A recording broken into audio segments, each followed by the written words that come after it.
As you all know, I'm a missing persons advocate, but I really advise that what you share, whether it's a missing persons poster, something involving pets in the community, things that are just jarring, sometimes that information can be misleading. It can be a scam.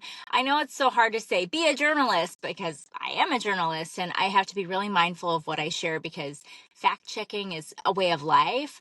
But if it seems too good to be true, don't share it. If it seems like maybe it's a little off, maybe don't share it. The reason why I'm saying this is because there was a picture of a Wichita teenager who's missing as of this week. And the picture is of this girl who is injured. And it does look like the girl who is missing, but we don't know the context of it.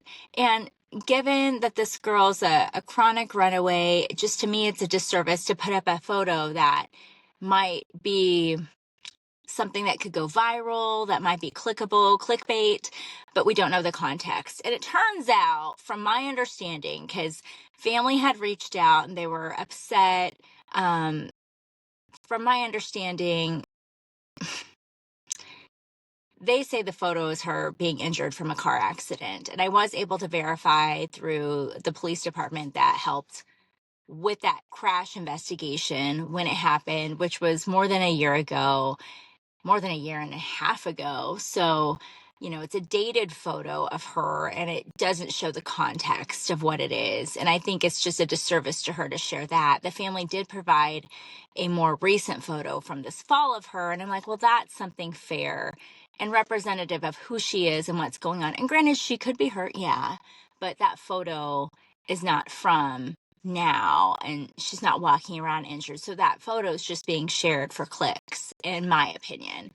And that really frustrates me. And I realize that some might be on here and be like, well, Annette, you put a lot of, some people will have called me out saying I put up clickbait content. And I'm like, I typically don't. Like, when I think of clickbait, I think of someone putting a headline, but maybe not explaining more context of a story. I typically, if I share a news story, I put it's like a summary of the headline or the story, the essence. And then if you want to dive into the details, you can click here. I'm not paid for anything with those things. It's just, I'm not going to go and take someone's work, their news story, and copy and paste that into my post and claim it as my work. Like, that's, to me, that is plagiarizing. But it's a line of what to do. So I try to put enough information in there that I'm like, well, if people want to dive into it, they can. But to me, it's just that thing with a young teenager, I just feel like it's a disservice. It's misleading. And I mean, she's a teenager. Why are we using teenagers as a form of clickbait? I don't know, but that's just me. And maybe the people who shared it were told otherwise. Could totally be the fact there.